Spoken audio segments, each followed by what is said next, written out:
కొంతమంది జీవితాలు అలాగే ఉంటాయి, కొంతమంది బ్రతుకులు అలాగే ఉంటాయి. మార్పు అనేది రాదు ఎప్పటికీ. ఎంతకాలము దేవుడు మారుస్తూ వచ్చిన, స్థితిని మార్చిన, గతిని మార్చిన, పరిస్థితులు మార్చిన, వాళ్ళ బ్రతుకు మాత్రం పరిస్థితికి తగ్గట్టుగా మార్చబడడానికి ఇష్టపడరు వాళ్ళు. అంతే, ఆ బ్రతుకులు అంతే. ఓ రాజుగారు అమెరికా నుంచి దొరగారు వచ్చి ఇండియా దేశంలో మినిస్ట్రీ కొరకు వచ్చాడు. వచ్చి రాగానే ఆయన ఒక పల్లెని ఎంచుకుని అక్కడికి వెళ్ళేటప్పటికి ఎక్కడి నుంచో తప్పిపోయి ఒక పందిపిల్ల వచ్చిందంట. ఆ పందిపిల్లని చూడగానే తెల్లగా బాగుంది,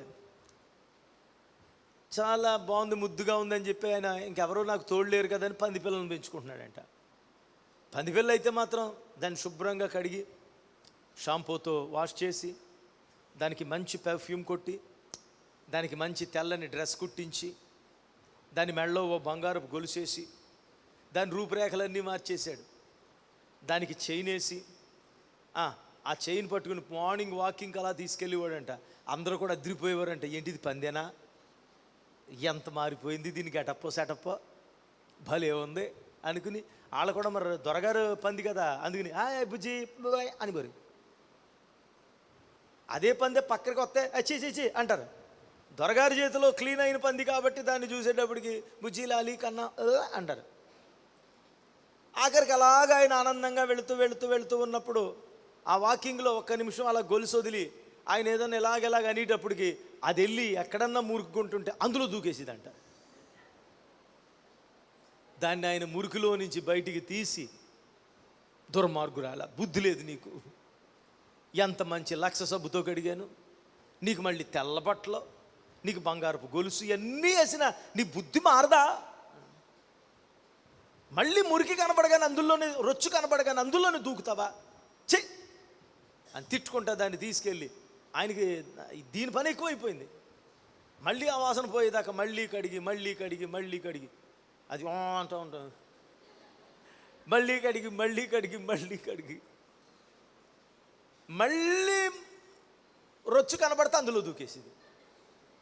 ఒకరోజు లాన్లో ఆయన కూర్చుని ఆయన చైర్కి దాన్ని కట్టుకుని దాన్ని వైపు చూస్తా మనోవేదనతో, దుఃఖంతో, నువ్వు నాకెందుకు దొరికేవా బాబు, నీ బతుకు మారుతలేదు, నా బతుకును మార్చేస్తున్నావు నువ్వు, నాకు ఎక్కడ తగిలేవా బాబు నువ్వు అనుకుని ఏడుస్తూ ఉంటే, ఈలోపు ఒక డాక్టర్ వచ్చాడంట, ఒక వెటనరీ డాక్టర్, ఒక ఆయన ఫ్రెండ్ వచ్చాడంట. వచ్చి అన్నాడంటే, ఏంటి మీ ప్రాబ్లం ఏంటంటే, ఇది చూడండి సార్, ఎక్కడో వెంటపడింది వచ్చింది, దీని బతుకును మార్చాలని ఎంత చేసినా ఇది మళ్ళీ వెళ్ళిపోతుంది అంట. ఆయన అన్నాడంట, సార్ అది పంది స్వభావం సార్ అన్నాడంట. ఏంటది, అది పంది స్వభావం సార్. మీరు అంటున్నారు ఏంటి కొంప తీసింది నా స్వభావం అని, అది పంది స్వభావం సార్, దాన్ని ఎంత ఎక్కించినా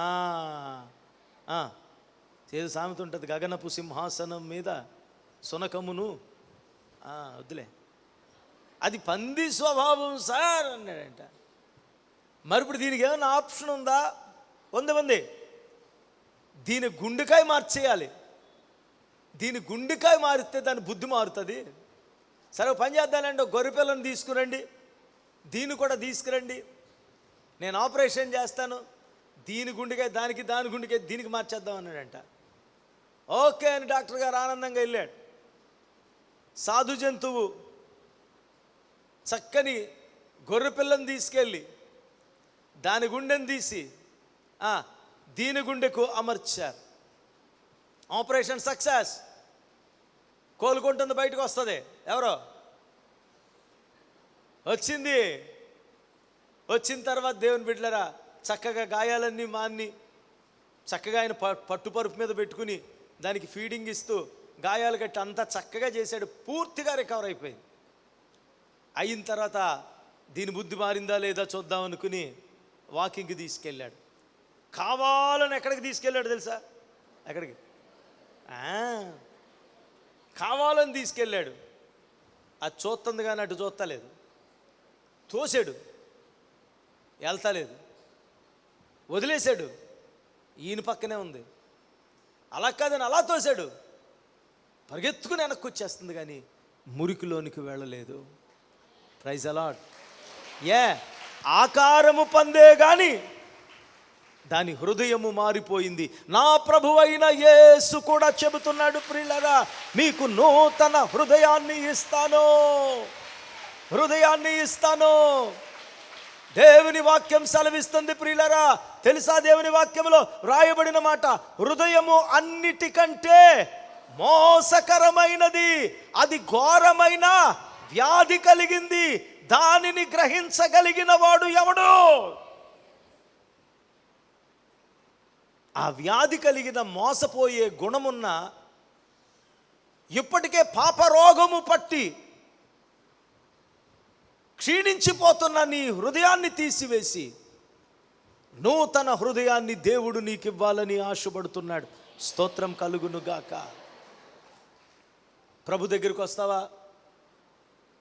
యాకోబు జీవితాన్ని ఇశ్రాయేలుగా మార్చుకుంటావా? అబ్రాహాము జీవితాన్ని అబ్రహాముగా మార్చుకున్నట్టు, సౌలు జీవితాన్ని పౌలుగా మార్చుకున్నట్టు, సౌలు మునికోలలకు ఎదురు తన్నినవాడు, హానికరుడు, దోషకుడు, యేసును హింసించినవాడు. పౌలు యేసును మోసినవాడు. స్తోత్రం చెల్లించండి. అబ్రాహాము బొమ్మల వ్యాపారి. దేవుని బిడ్డలు, అబ్రహాము దేవుని కొరకు బలిపీఠములను కట్టే విశ్వాసులకు తండ్రి అయిన వాడుగా మార్చబడ్డాడు. నీ జీవితములో కూడా క్రీస్తు శకము, క్రీస్తు పూర్వముగా రెండుగా విభాగించడానికి ఆయన ఇష్టపడుతున్నాడు. యాకోబులో మంత్రము లేదు, ఇశ్రాయేలులో శకునము లేదు అన్నట్లుగా యాకోబు ఇశ్రాయేలు ఒకడే అయినా రెండు జీవితాలుగా, క్రీస్తు ఎరగక ముందు, క్రీస్తును ఎరిగిన తరువాత, పరివర్తనకు ముందు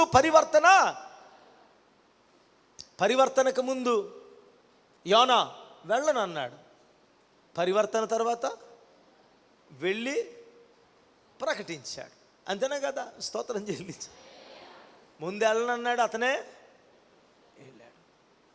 పరివర్తన వస్తే, దేవుడు నిన్ను దర్శిస్తే, దేవుడు నీ జీవితాన్ని రెండుగా చేస్తే, ఈ ఆరాధనే నీ బ్రతుకును రెండుగా మార్చేస్తుంది.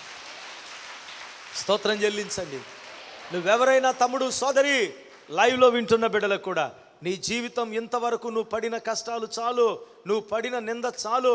తాగుబోతని, వ్యభిచారని, దొంగని, వీడు మారడని, వీడికి పని దొరకదని, ఈ పిల్లకి ఇంకా పెళ్లి కాదని, వీడు స్థిరం కాదని, ఇదిగో వీడు మోసగాడని నిన్నన్న మాటలు చాలు. ఎవ్వరు నిన్ను నిందించిన, లోకమే నిన్ను తిరస్కరించిన, లోకమంతా నిన్ను వెలివేసిన, నీ సంఘము నిన్ను వెలివేసిన, ఎవరు నిన్ను వెలివేసిన, నా దేవుడు ప్రేమతో తన చేతులను చాపుతూ ఉన్నాడు.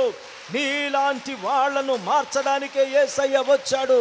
అవి విస్తారమైన పాపములైనా, దేవుని బిడలారా, ఒకవేళ నీ ఉన్నటువంటి సంఘములో, నీ కుటుంబములో నిన్ను వ్యభిచారన్నారా, దొంగ అన్నారా, నువ్వు తాగుబోతోడు అన్నారా, నువ్వు చీట్ల పేక ఆడేదాని అన్నారా, కోడి పందాలోడు అంటున్నారా, నీ బ్రతుకుంటే నువ్వు మారవింకా, నీ జీవితం ఇంతే అంటున్నారా, నువ్వు సంఘానికి రావడానికి వీల్లేదు, నువ్వు దేవుణ్ణి నమ్ముకున్నావని అపహాస్యం చేస్తున్నారా, ఎవరు కాదనుకున్నటువంటి అప్పుల పాలైన నీ జీవితాన్ని, తృణీకరించబడిన నీ జీవితాన్ని, ఎవరు వద్దనుకున్న నీ జీవితాన్ని, అందరూ మోసం చేసిన నీ జీవితాన్ని, నువ్వు నమ్మిన వారే మోసం చేసి, దేవుని బిడలారా, నీవు ప్రేమించిన వారే నీకు దూరం చేసినటువంటి జీవితాన్ని నా యేసు చేతులు చాపి నిన్ను పిలుస్తున్నాడు.